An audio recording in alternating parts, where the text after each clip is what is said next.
I am a grateful believer in Jesus Christ.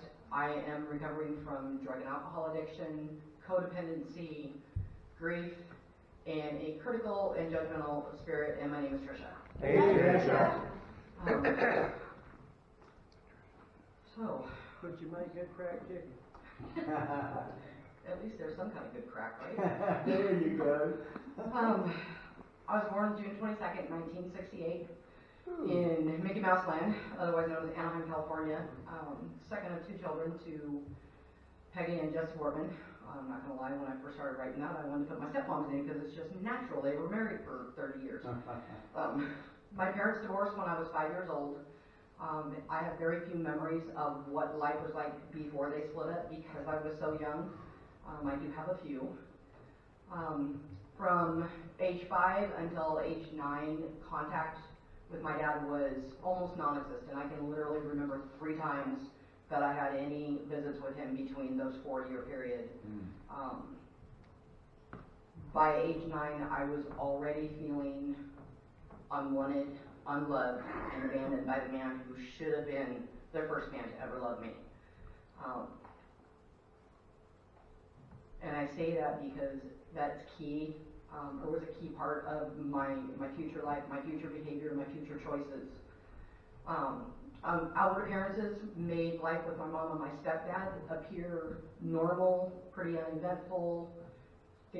My mom was, and still is, an amazing mom. She's my best friend. She was a single mom for several years. My stepdad was a great man. He was a man who raised 2 children that weren't his after never wanting kids of his own, even though he had a son as well. Like I said, outward appearances, things look normal, except for the sexual abuse perpetrated against me by my stepbrother that started at the age of 8, age 9, and went on for 3 years. It took me over a decade to reveal that to anybody, especially my mom and my stepdad, because of the fear that I wouldn't be believed, which initially was my stepdad's reaction once he was told. The fear and shame that developed in me from such a young age continued on. Bless her, Lord. You're doing good. Bless her, Lord. To put this in context, I have to tell you, I developed physically at a very young age. And when I say very young, I mean I was still in elementary school. Because of my physical appearance, beginning in elementary school and throughout most of junior high, I was the target of physical and verbal attacks, stalking. I was attempted to be jumped by more people than I could count. Once again, fear and shame kept me from telling my parents about it. When my mom watches this testimony, it would probably be the first time she finds out. There's only one time that she ever knew that I was being harassed. It was after we moved to the next city, and my mom put a quash to that real quick. She was my staunchest supporter, still is. Despite keeping these secrets, or because of keeping these secrets, it fueled insecurities in my appearance that continued on through my life, coupled with my abandonment issues. One of the probably a lifelong or almost lifelong destructive cycle began. As I got older, I sought out quote unquote relationships that turned out to be completely empty. But yet for some reason I clung to them for dear life. It didn't matter what I was subjecting myself to, what that person was subjecting me to, I still clung on to that. And a huge part of that was out of fear of being alone. I had no idea, even into my 30s, that I was capable of taking care of myself, and that I deserved better.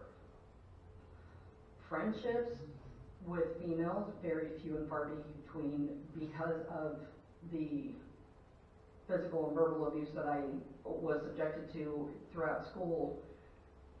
But I sought out, I was desperate for friendships, real friendships with females. And I did everything that I could to try to fit in. Whether I was authentic about my attempts are not.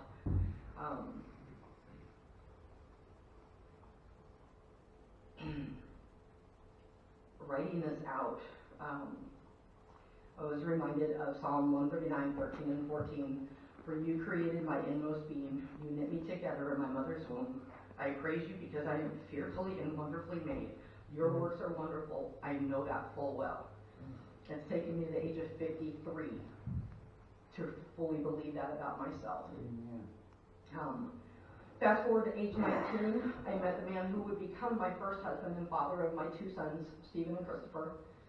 That relationship, like every other one I had been in, moved really quickly. Within 2 months, I was pregnant with our first son, Stephen. Christopher would be born 14 and a half months later. Unbeknownst to their dad at that time, I secretly planned to get pregnant, tried to get pregnant with Christopher because our marriage, our relationship, we weren't even married yet, was in such trouble. I wanted more of the unconditional love that my son gave me. And in my mind, what better way to have it than to have another baby? If you haven't had kids, don't do it that way. Just don't do it that way. My weight gain during my pregnancies was a point of contention. The fact that I didn't lose it in between the pregnancies, didn't lose it after I had Christopher. It wasn't just from their dad, it was also from other family members of his, and that just brought on more insecurities over my appearance. The next few years were a roller coaster ride, both emotionally and mentally, until the first time I put a substance in my mouth that made it all go away. My kid's dad and I, we were married. Had been fighting for days. I couldn't even tell you over what now, but I remember I had had dental work done, had been given painkillers for that dental work, and the first time that I took, I don't know if it was 2 or 3 of them, I don't remember, but all of that went away. I didn't care. I was as happy as could be, and all bets were off and the race was on. Every time something was going wrong, or I felt like something was going wrong in my life, inside me, all I knew was to put something inside me that would take it away, some kind of substance.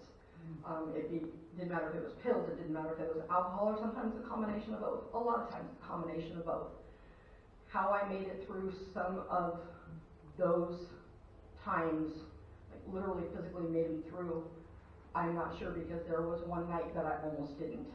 And it wasn't even an intentional event.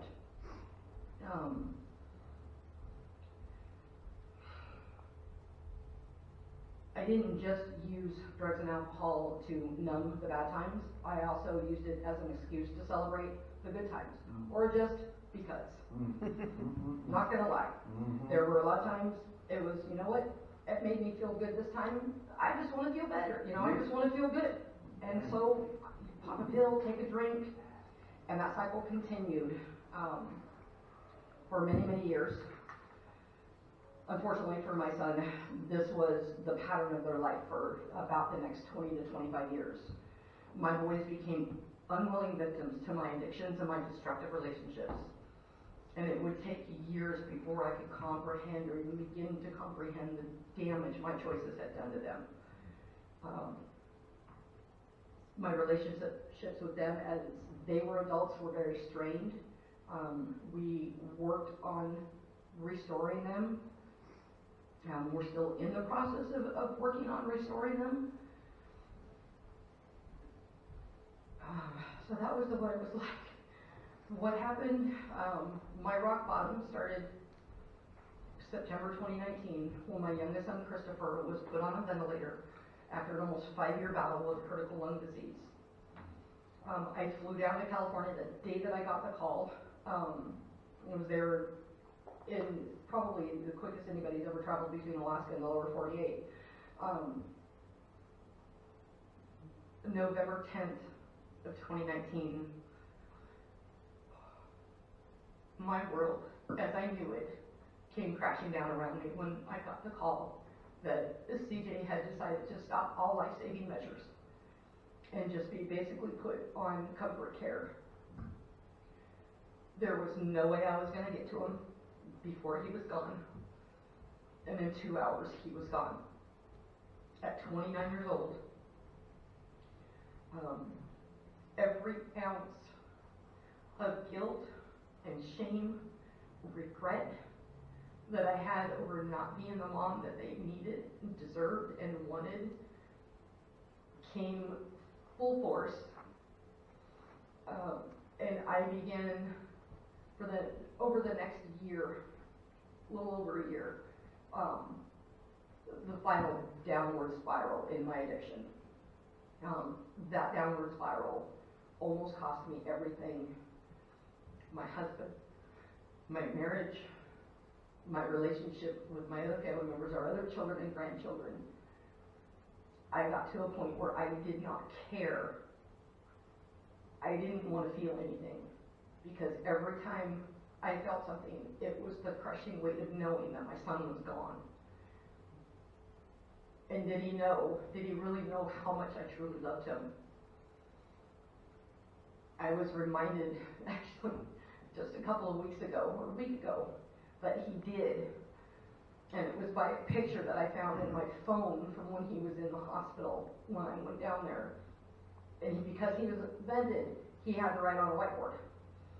And he had written a note to my mom and I saying, "I'm so glad you're here. I've missed you guys. I love you." I also had the opportunity, for the first time ever in my son's life, to pray with him during that hospital stay. Thanks to an amazing ICU nurse that he had, who brought my son back to Christ, or brought him to Christ, period. So at least I know where my son is. I know I will see him again. Yes. That spiral, besides what I lost physically in my relationships, I lost my sense of who I was. I lost my identity, completely. At this point, I had no idea who I was, what I was doing, let alone did I feel like I was worth anything.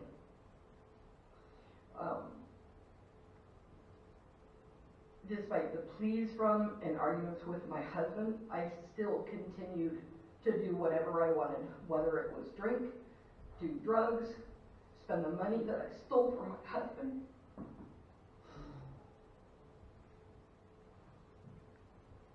That was so bad.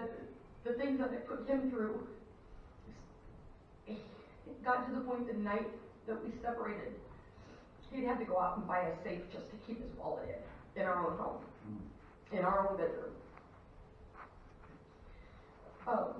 That was March of 2020. And even though, yes, we separated and we were still living under the same roof, we were living in separate rooms. Our schedules were pretty opposite, so we didn't see each other a whole lot. And when he was home, I was so ashamed of myself that I stayed in my bedroom. But despite what I had done to him, when it was suspected by my work that I might have COVID, because this was the beginning of all that crud, I had to quarantine at home, and he still cooked for me and would leave it outside the bedroom door. He still cleaned up after me, still took care of our house. All the things that I had let go over the entire time of our marriage, the entire portion of our relationship, which is 14 and a half years, he was doing. By May of 2020, I was on my way to Arizona to my son Steven's house, on the premise of taking care of my grandkids, while my daughter-in-law went for her annual training for the Army National Guard. Looking back, even as I was making my way down there, I questioned whether or not my marriage would survive me being down there, and questioned whether or not I would even make it back home to Alaska.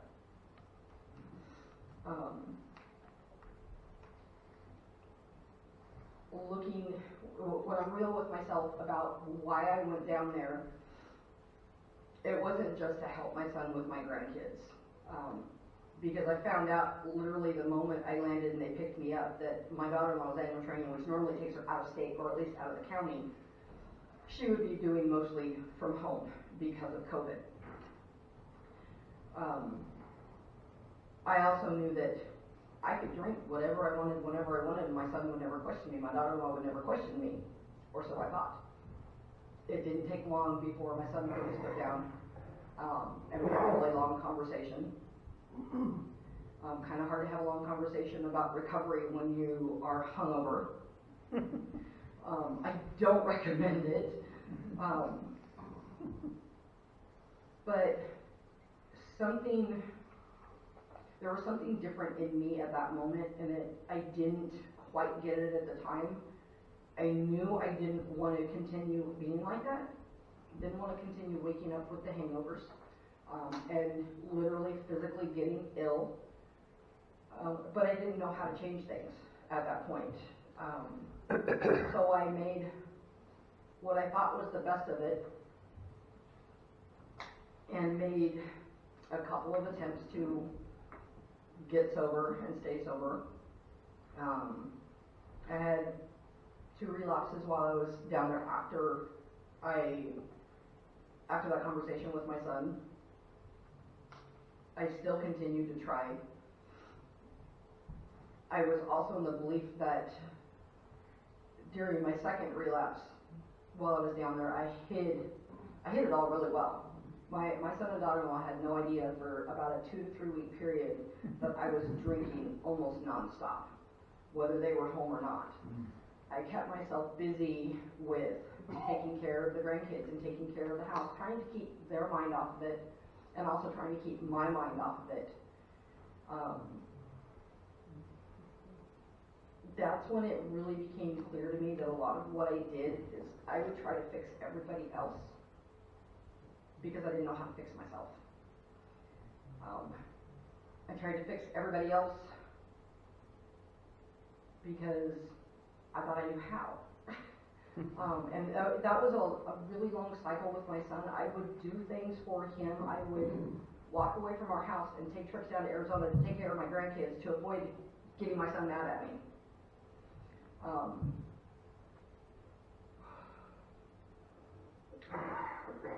By October of 2020, my son and daughter-in-law confronted me when they found the empty bottles in my bedroom. But I was so lost that at that point, I didn't even know why I was still drinking. I didn't know why I was putting everything I had in front of me again in jeopardy. I had already lost my husband. I had already lost my marriage. The only real good solid thing I had going at that time was a job that I loved.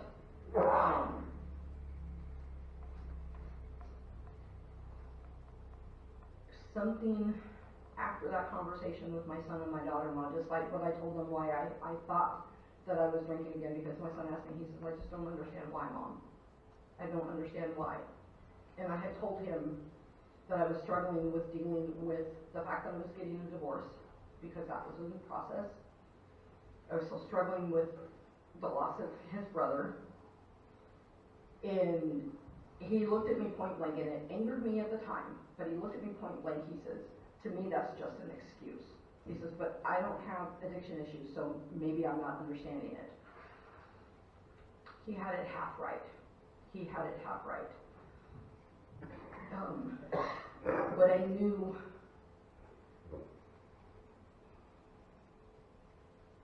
it took about, I don't know, probably 2 weeks or so. And over that 2 weeks, my mind kept spinning over what I was doing, where was I going in my own life. I was sitting outside. Actually, I almost forgot this part.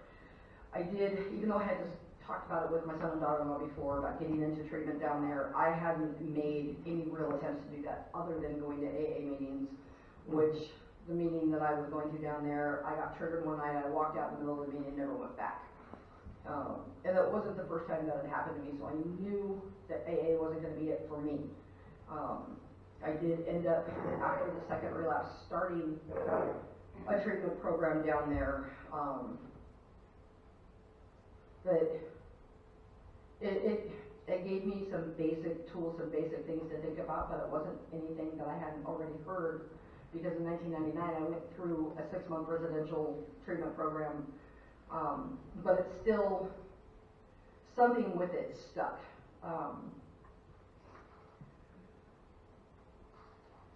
During that couple of week time frame,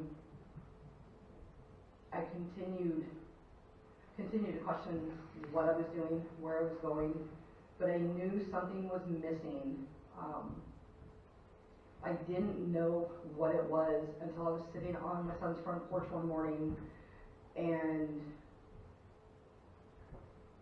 2 scriptures were revealed to me. The first one was one that God had revealed to me years earlier, again, when I was struggling with my addictions.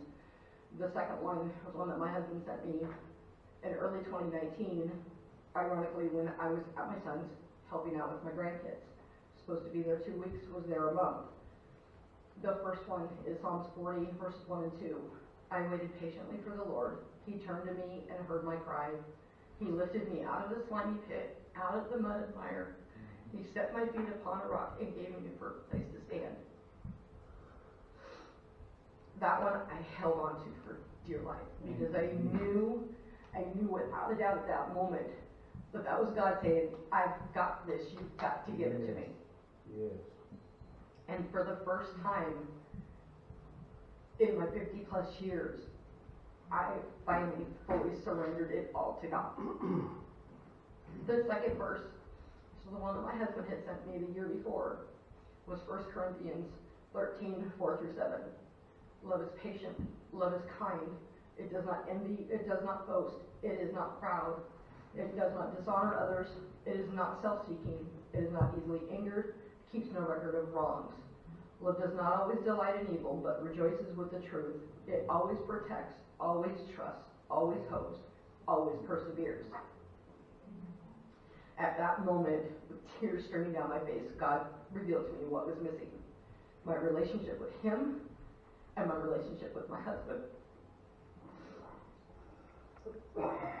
I knew without a shadow of a doubt that it was time to go home. And I knew I had to make a phone call. And quite honestly, making that phone call terrified me, because it meant calling my husband and asking him if it was too late for us.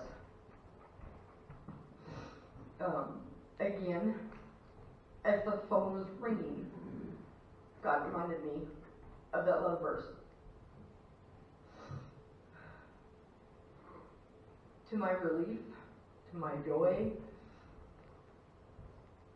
Dale told it wasn't too late for us, that He hadn't given up on me, that hadn't given up on us. But for me to come home, there were some things that I had to agree to.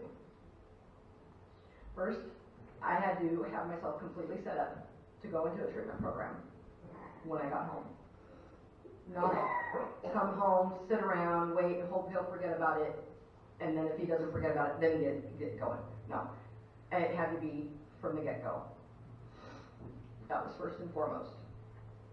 And I don't think it even took me maybe 48 hours to have all that set up. I wanted to come home, I wanted recovery, and I wanted my marriage back. Yes.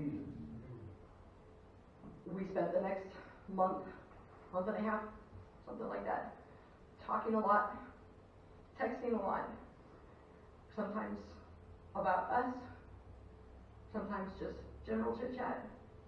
But during one of those conversations, in what seemed like the middle of the night because of the time difference, he asked me how long it had been since I'd taken my last drink.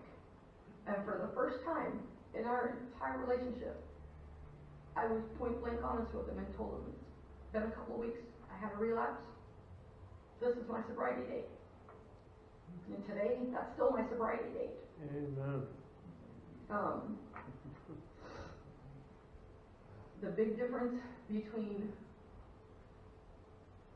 my attempts at sobriety and recovery before and this time was this time I was doing it, number one, for me, wasn't doing it for anybody else, and number two, because I really wanted it. When I went into that residential program all those years ago, I did that for a place to live because I was homeless. I was literally living in a homeless shelter, and the only was to know that I was on the waiting list to get into this program. I'm not saying that I didn't work at the program. I still remember a lot of the things that I learned back then. Yes. And a lot of those things, the things that I remember, obviously I remember them for a reason.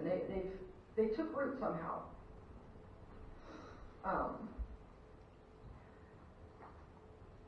I came home to Alaska to my husband on December 31st, 2020, which was also our 10-year wedding anniversary. One of the scariest days of my life. I didn't know what our reunion would be like. And again, those love verses filled my mind. I knew at that moment, I knew when I saw his face when he got out of the car to pick me up at the curb, I knew that everything was going to be okay. I knew we would make it. The way he held on to me, the way we held on to each other, told me that. I also knew it wouldn't be easy for either of us. I had done a lot of damage in my addiction.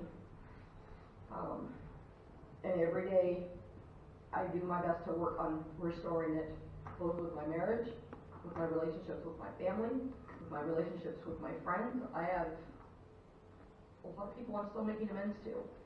That's going to be a long one. In the days following my return, I did start an intensive outpatient treatment program. And right after, so I started at middle of January, something like that. But before I even started that, I made a phone call, or actually a text first, to a woman who a few years before had agreed to be my sponsor here at CR. And that was my first outreach back into CR. Thankfully, she hadn't fired me. And I worked both the other program alongside CR because I knew for me it was critical. The other program helped me identify events in my life that led to patterns of behavior that I carried throughout my life. What CR gave me was the tools, the support, and the encouragement to face those issues head on and work through them. All my life, I ran from my problems. I hid from my problems. What CR and the support and the love here has given me is the courage to face those. To identify if I'm struggling with something and I don't know what it is, I know I can make a phone call, I can send a text, I can come to a meeting, I can open up my CR study Bible. I have everything at my fingertips through CR to be successful. Yes. Where that all starts is with Christ. Yes. Without Him, there would be no recovery for me. Without Christ, there would be absolutely no recovery. Sorry, I gotta unlock this to pull something up too. On the death of my son CJ, I'm gonna close it with this. My son's death, it was almost my undoing. The death of our 4-year-old grandson on March 15th could have easily been the end of me had it not been for what I've learned here in CR, for the love that I have here in CR, for the love of my husband who's walked every step of this with me. CR is my forever family. And Praise God. when our grandson first died, Michael, you said something to me that God had been preparing me for this for over a year. Yes. And I struggled to understand that. When I talked it over with Dale, and again was reminded that it wasn't God who took my grandson. Glory to God. I was reminded not long after that that God didn't take my grandson, He received him. Thank you.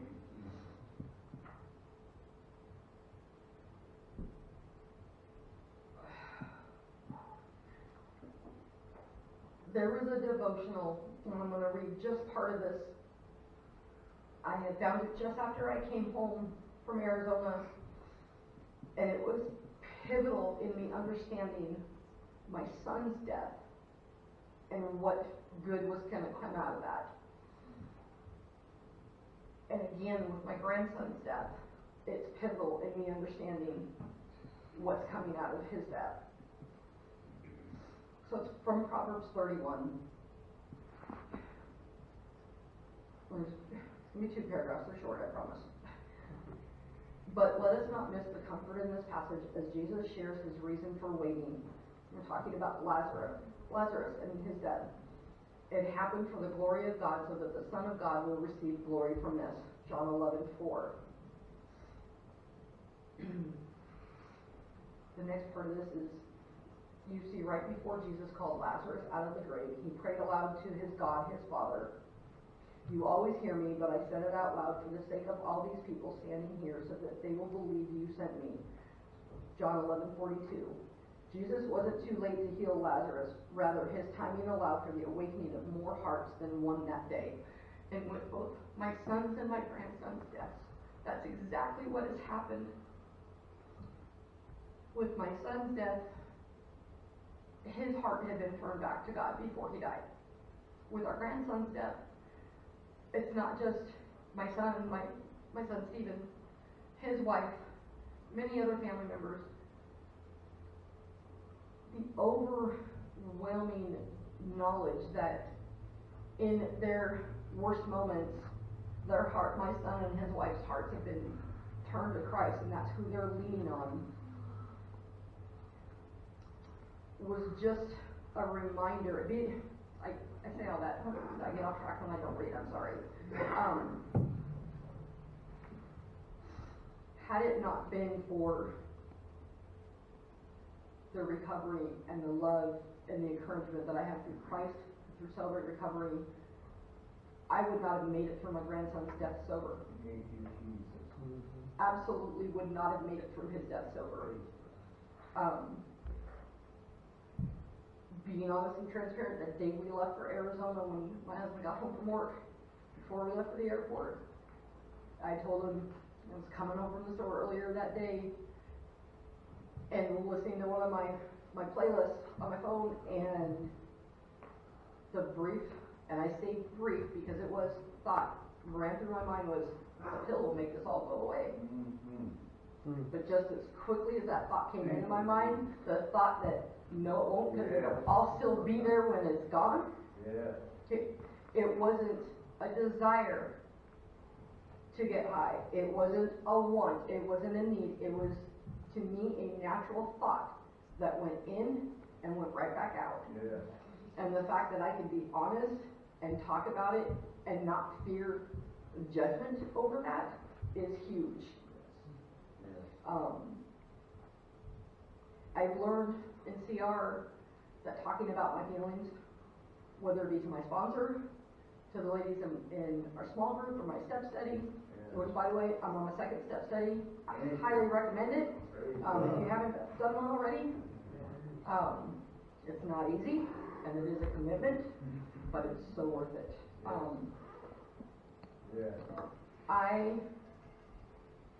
I'm one of those people, I need to talk about my emotions, or I stuff them too far down, and it takes me out. So it happened for 25 years. So yes, I'm chatty.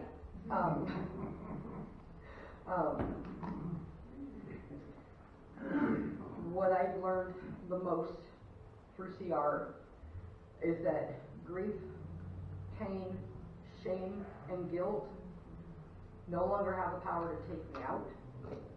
If anything, they spur me forward, hopefully to be a walking, living, breathing example, but more importantly, be an encouragement to somebody that's new here. Amen.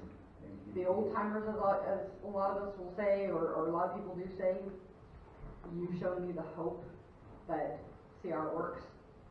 The newcomers here, you give me the courage to keep coming back and to keep working my program. And I encourage you to do the same. Last 2 verses, and this is only going to be partials. Isaiah 54:17 reminds me that no weapon formed against me will prosper. In Philippians 4:13, I can do all things through Christ who gives me strength. Yes. That is all I have. Thank you, Jesus.